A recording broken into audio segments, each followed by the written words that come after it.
Good morning, everyone, and welcome to the last lesson of Coraline. I hope you're as excited as I am to find out what's going to happen. So remember, keywords are in red, questions for you to answer are in blue, and writing time is in green. We will continue with strategy number 3, inference. Remember, inference means to read between the lines. Remind yourself why good readers make inferences. Make a note of your ideas on your piece of paper or home learning book. So pause the video now to go do that.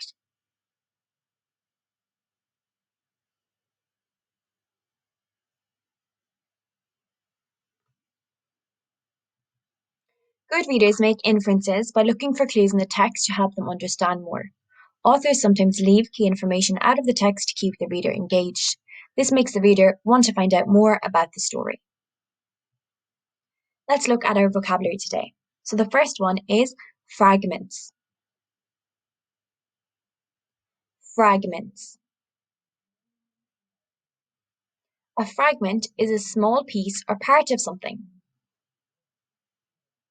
Next one is spectacles. Spectacles. These are a pair of glasses. Ponder.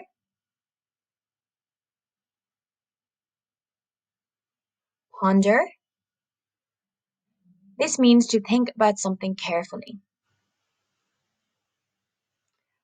And dilapidated. This means old and generally in bad condition. Dilapidated.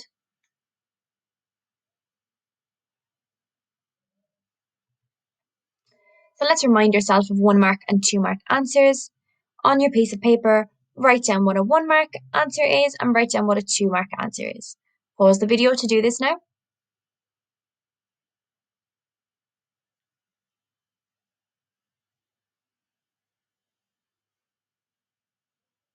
Well done. So a 1 mark question needs a short and snappy answer. And a 2 mark question needs a PE answer, point and evidence. Remember, evidence is taking something directly from the text. So have a think, what has happened to Coraline so far? See, yesterday we discovered that the other mother is not finished with her, that she still wants to come and she wants to get this key. So we have to think, what do we think might happen in this chapter?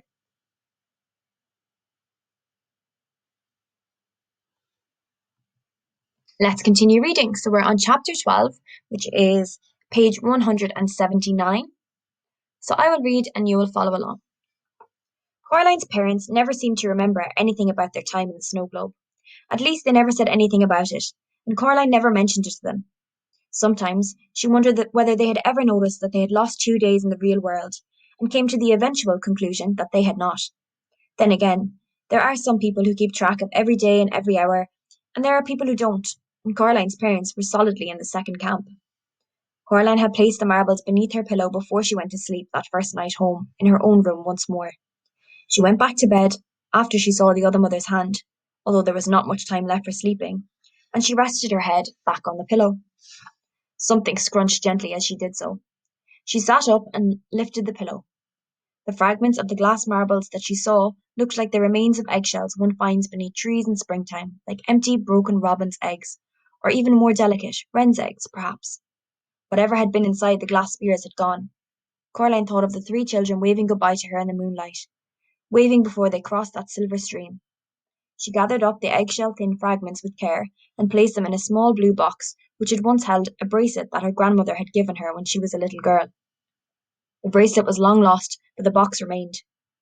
Miss Spink and Miss Forcible came back from visiting Miss Spink's niece, and Coraline went down to their flat for tea. It was a Monday. On Wednesday, Coraline would go back to school. A whole new school year would begin. Miss Forcible insisted on reading Coraline's tea leaves. "Well, looks like everything's mostly shipshape and Bristol fashion, lovey," said Miss Forcible. "Sorry?" said Coraline. "Everything's coming up roses," said Miss Forcible. "Well, almost everything. I'm not sure what that is." She pointed to a clump of tea leaves sticking to the side of the cup. Miss Spink tutted and reached for the cup. "Honestly, Miriam, give it over here. Let me see." She blinked through her thick spectacles. "Oh dear. No, I have no idea what that signifies.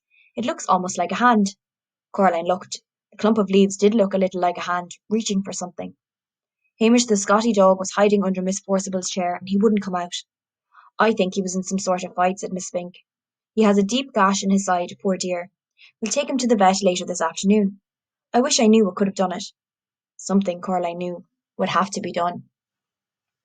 So this is our first stop. What can you infer happened to Hamish the Scotty dog? And this is worth 1 mark. So pause the video now to answer this.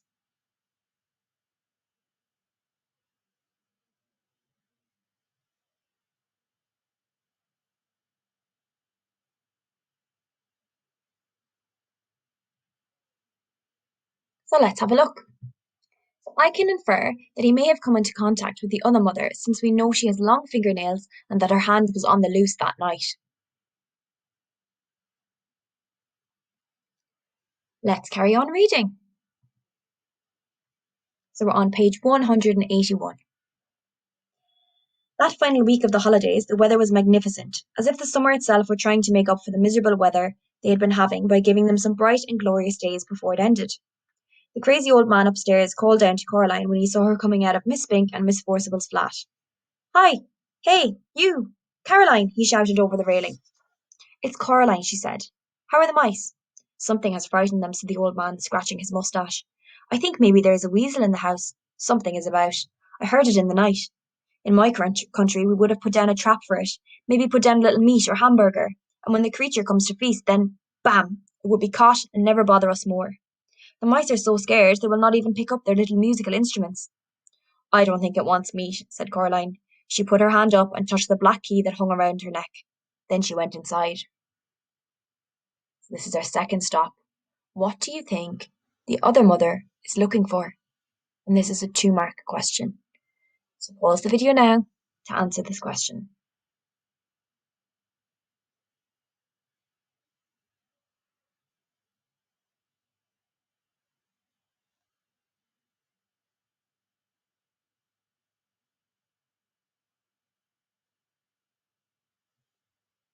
Let's have a look. I think that the other mother is looking for the key that hangs around Coraline's neck. I think this because when Coraline is talking to the old man, she said, "I don't think it wants meat," and she put her hand up and touched the black key that hung around her neck. So let's carry on. She bathed herself and kept the key round her neck the whole time she was in the bath. She never took it off any more. Something scratched at her bedroom window after she went to bed.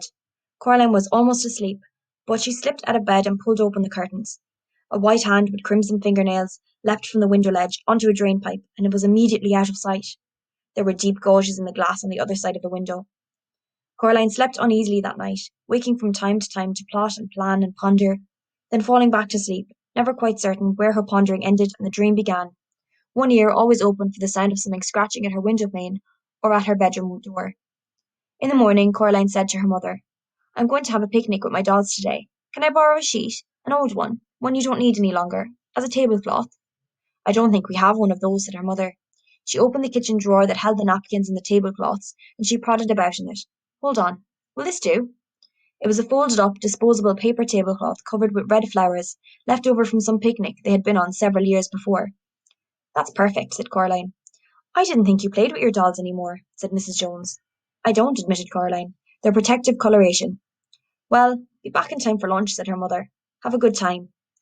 Coraline filled a cardboard box with dolls and several plastic dolls' teacups.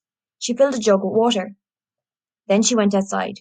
She walked down the road just as if she were going to the shops. Before she reached the supermarket, she cut over the fence into some wasteland and along an old drive, then she crawled under a hedge. She had to go under the hedge in 2 journeys in order not to spill the water from the jug. It was a long, roundabout, looping journey, but at the end of it, Coraline was satisfied that she had not been followed. She came out behind the dilapidated old tennis court. She crossed over to the meadow where the long grass swayed. She found the planks on the edge of the meadow. They were astonishingly heavy, almost too heavy for a girl to lift, even using all her strength, but she managed. She didn't have any choice. She pulled the planks out of the way one by one, grunting and sweating with effort, revealing a deep, round, brick-lined hole in the ground. It smelled of damp and the dark. The bricks were greenish and slippery. She spread out the tablecloth and laid it carefully over the top of the well. She put a plastic doll's cup every 20 centimetres or so, at the edge of the well, and she weighed each cup down with water from the jug. She put a doll in the grass beside each cup, making it look as much like a doll's tea party as she could. Then she retraced her steps, back under the hedge, along the dusty yellow drive, around the back of the shops, back to her house. She reached up and took the key from around her neck. She dangled it from the string, as if a key were something she liked to play with. Then she knocked on the door of Miss Spink and Miss Forcible's flat. Miss Spink opened the door. "Hello, dear," she said. "I don't want to come in," said Coraline. "I just wanted to find out how Hamish was doing." Miss Spink sighed. "The vet says that Hamish is a brave little soldier," she said. "Luckily the cut doesn't seem to be infected. We cannot imagine what could have done it. The vet says some animal, he thinks, but has no idea what. Mr. Bobo says he thinks it might have been a weasel." "Mr. Bobo?" "The man in the top flat. Mr. Bobo. Fine old circus family, I believe. Romanian or Slovenian or Livonian or one of those countries. Bless me, I can never remember them any more." It had never occurred to Coraline that the crazy old man upstairs actually had a name, she realised. If she'd known his name was Mr. Bobo, she would have said it every chance she got. "How often do you get to say a name like Mr. Bobo out loud?" "Oh," said Coraline to Miss Spink. "Mr. Bobo, right. Well," she said a little louder, "I'm going to go and play with my dolls now, over by the old tennis court, round the back." "That's nice, dear," said Miss Spink. Then she added confidently, "Make sure you keep an eye out for the old well. Mr. Lovat, who was here before your time, said that he thought it might go down for half a mile or more." Coraline hoped that the hand had not heard this last remark, and she changed the subject. "This key," said Coraline loudly. "Oh, it's just some old key from our house. It's part of my game. That's why I'm carrying it around with me on this piece of string. Well, goodbye now." This is stop 3. Why do you think Coraline is talking about the key to Miss Forcible and Miss Spink? It's a 2-mark question. So pause the video now and make a note of your answer.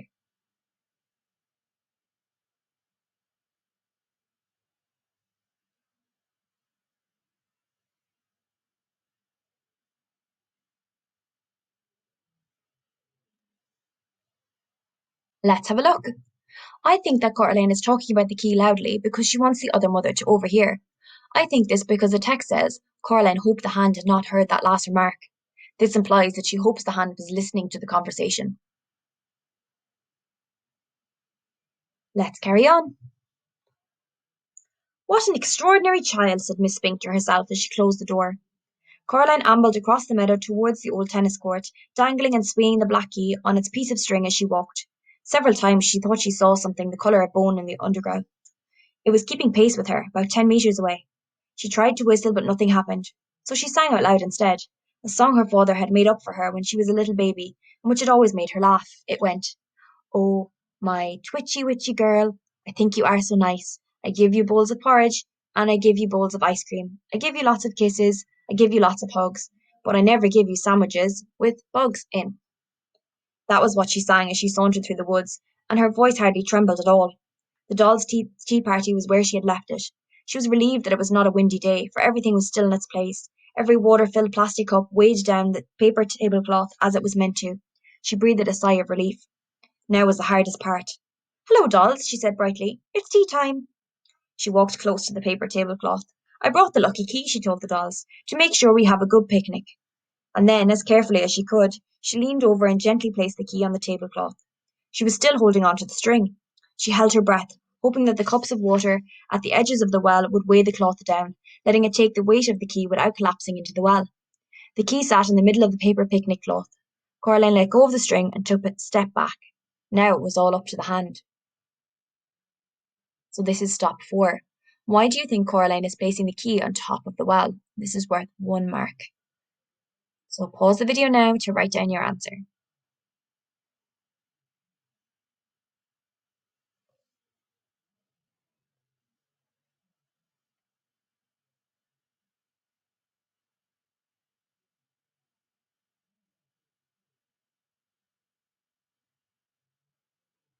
Let's have a look. I think that Coraline put the key on top of the well because she plans to trap the hand inside it. Let's carry on reading. She turned to her dolls. "Who would like a piece of cherry cake?" she asked. "Jemima, Pinky, Primrose?" And she served each doll a slice of invisible cake on an invisible plate, chattering happily as she did so. From the corner of her eye she saw something bone-white scamper from one tree trunk to another, closer and closer. She forced herself not to look at it. "Jemima," said Coraline, "what a bad girl you are. You've dropped your cake." Now I'll have to go over and get you a whole new slice." And she walked around the tea party until she was on the other side of it to the hand. She pretended to clean up spilled cake and then to get Jemima another piece. And then, in a skittering, chittering rush, it came. The hand, running high on its fingertips, scrambled through the tall grass and up onto a tree stump. It stood there for a moment, like a crab tasting the air, and then it made one triumphant, nail-clacking leap onto the centre of the paper tablecloth. Time slowed for Coraline. The white fingers closed round the black key. And then the weight and the momentum of the hand sent the plastic doll's cups flying, and the paper tablecloth and the key. The other mother's right hand went tumbling down into the darkness of the well. Coraline counted slowly under her breath. She got up to 40 when she heard a muffled splash coming from a long way below. Someone had once told her that if you look up at the sky from the bottom of a mine shaft, even in the brightest daylight, you see a night sky and stars. Coraline wondered if the hand could see stars from where it was. She hauled the heavy planks back onto the well, covering it as carefully as she could. She didn't want anything to fall in. She didn't want anything ever to get out. Then she put her dolls and the cups back in the cardboard box she had carried them out in. Something caught her eye while she was doing this, and she straightened up in time to see the black cat stalking towards her, its tail held high and curling at the tip like a question mark. It was the first time she had seen the cat in several days, since they had returned together from the other mother's place. The cat walked over to her and jumped up onto the planks that covered the well. Then, slowly, it winked one eye at her. It sprang down into the long grass in front of her and rolled over onto its back, wiggling about ecstatically. So stop number 5. How does the cat feel about the hand being trapped? And this is worth 2 marks. So pause the video now to write down your answer.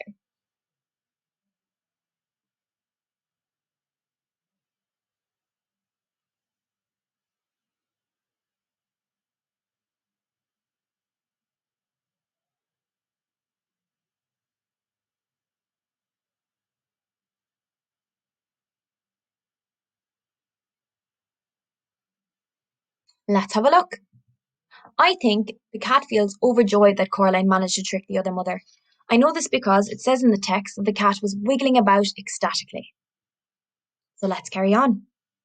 Coraline scratched and tickled the soft fur in its belly, and the cat purred contentedly. When it had had enough, it rolled over onto its front once more and walked back towards the tennis court, like a tiny patch of midnight in the midday sun. Coraline went back to the house. Mr. Bobo was waiting for her in the driveway. He clapped her on the shoulder. "The mice tell me that all is good," he said. "They say that you are our saviour, Caroline." "It's Coraline, Mr. Bobo, not Caroline. Coraline." "Coraline," said Mr. Bobo, repeating her name to himself with wonderment and respect. "Very good, Coraline. The mice say that I must tell you that as soon as they are ready to perform in public, you will come up to watch them as the first audience of all. They will play Tumpty Umpty and Toodle-Oodle, and they will dance and do 1,000 tricks. This is what they say." "I would like that very much," said Coraline, "when they're ready." She knocked at Miss Spink and Miss Forcible's door. Miss Spink let her in and Coraline went into their parlour. She put her box of dolls down on the floor. Then she put her hand into her pocket and pulled out the stone with the hole in it. "Here you go," she said. "I don't need it any more. I'm very grateful. I think it may have saved my life and saved some other people's deaths." She gave them both tight hugs, although her arms barely stretched around Miss Spink, and Miss Forcible smelled like the raw garlic she'd been cutting. Then Coraline picked up her box of dolls and went out. "What an extraordinary child," said Miss Spink. No one had hugged her like that since she had retired from the theatre. That night, Coraline lay in bed, all bathed, teeth cleaned, with her eyes open, staring up at the ceiling. It was warm enough that, now that the hand was gone, she had opened her bedroom window wide. She had insisted to her father that the curtains not be entirely closed.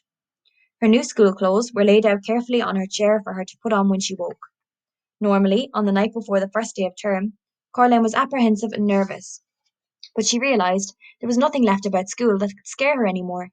She fancied she could hear sweet music on the night air, the kind of music that can only be played on the tiniest silver trombones and trumpets and bassoons, on piccolos and tumbas so delicate and small that their keys could only be pressed by the tiny pink fingers of white mice.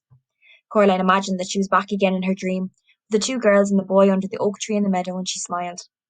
As the first stars came out, Coraline finally allowed herself to drift into sleep, while the gentle upstairs music of the mouse circus spilled out onto the warm evening air, telling the world that the summer was almost over. So that's the end of Coraline, and I hope we all enjoyed it.